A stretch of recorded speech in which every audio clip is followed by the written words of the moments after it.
So in today's video, we're going to look at primary keys in tables, especially with Microsoft Access. This actually applies to any kind of table in any kind of relational database, but we're going to look at Microsoft Access today. So here we've got the customer table. If I go in design, you will see that there is a little key next to this ID field. This ID field is an auto number, which means it's going to increase by 1 each time you add a new customer.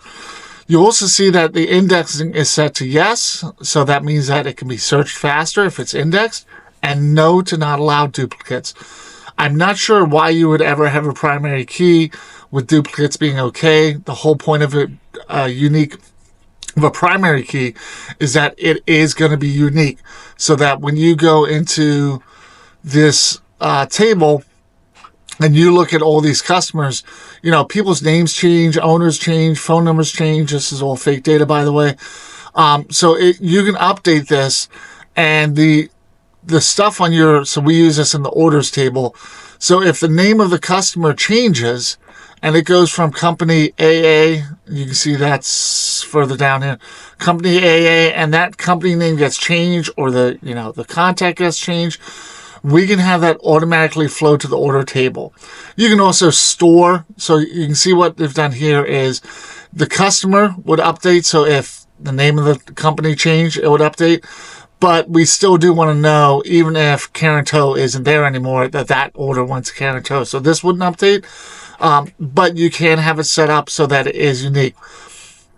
That's the whole point, is that you want to be able to make sure that you are joining tables together on something that is unique. It's not reused. Obviously, we've got a lot of pretty unique looking data here, but you could have 2 Anna Johnsons. You could have 10 Anna Johnsons across different companies.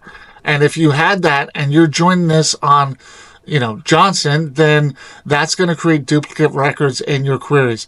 By having this ID here, it is unique. It is unique for this company, for this customer, and it will not change. So data in the customer may change, but the actual customer ID will not change.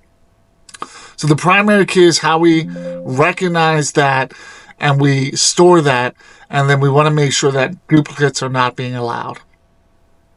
Thank you for watching. Please don't forget to like, subscribe, and comment. Please also share. Please go ahead and check out my other videos on my page. Have a great day.